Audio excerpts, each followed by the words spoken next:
one of Toronto Fashion Week kicks off with a stellar runway display by the designer label Vogue. The 1001 Nights themed showcase fused some rich, elaborate artistry from the East and merged it right onto a glamorous Canadian catwalk with a collision of classical and modern styles. Designer Sunny Fong is all about incorporating the global citizen into his designer label Walk, and this year's theme is Middle Eastern street style. What made you decide to fuse, the urban glamour of hip-hop and motorcycle culture with something that is so safe and something, very Islamic and very Arabic? Yes, I had a client who was getting married in Dubai, and just having that conversation with her, and we were listening to hip-hop in the studio, so jokingly, I'm like, why don't we do, I think all the signs are pushing to this collection, so we did it.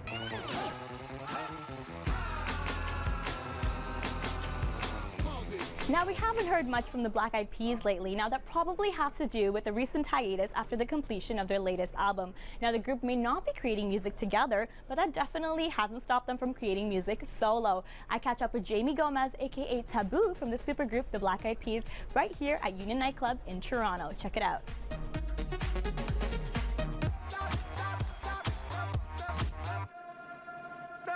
Tell me a little bit about what's going on with the Black Eyed Peas right now, and what can we expect in the near future? Well, what happens is usually after an album cycle, we do hiatus. In 2007, we did a hiatus where Fergie Ferg was able to do her album, The Duchess. It was very successful. will.i.am has always done individual side projects. Yes. Apple Diap is very big on doing stuff in the Philippines. And me, myself, I wanted to do something which now is the Taboo Experience.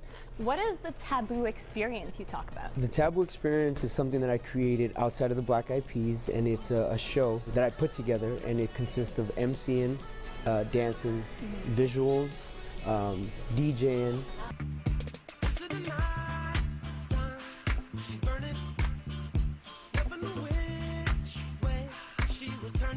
21-year-old musical sensation Chris Cab stopped by in Toronto this summer for the annual Canadian Music Week celebrations. The artist has become well known for his international hit Liar Liar. He tells us more.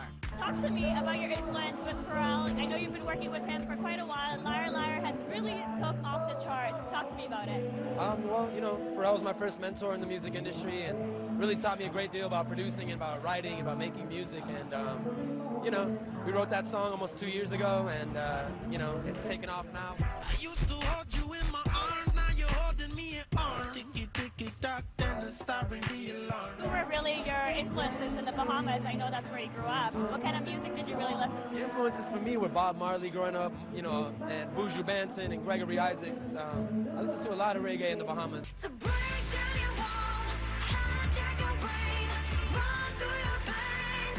I'm gonna move like a soldier. That video? You saw the push-up? I saw the push-up. It looked like you were kind of struggling. How many did they make you do? Life is a struggle. They made me do like 200 and only ended up cutting like 2. Okay. Whatever, you got it. Good for you. Got it. Moby has sold over 20 million albums worldwide and is considered to be one of the most important dance music figures of the early 90s. Being a headlining act for the first ever Coachella Festival in LA, he tells us more about going back 14 years later. How does that feel? You were there when it all started, and now you're back after such a long time, almost a decade.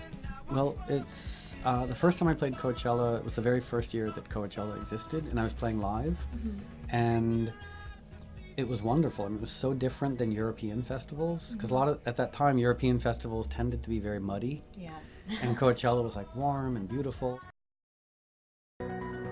The rise of young DJs in the electronic music scene is becoming a common occurrence. It all started with 17-year-old Dutch youngblood Martin Garrix hitting #1 on the Beatport charts for his track Animals.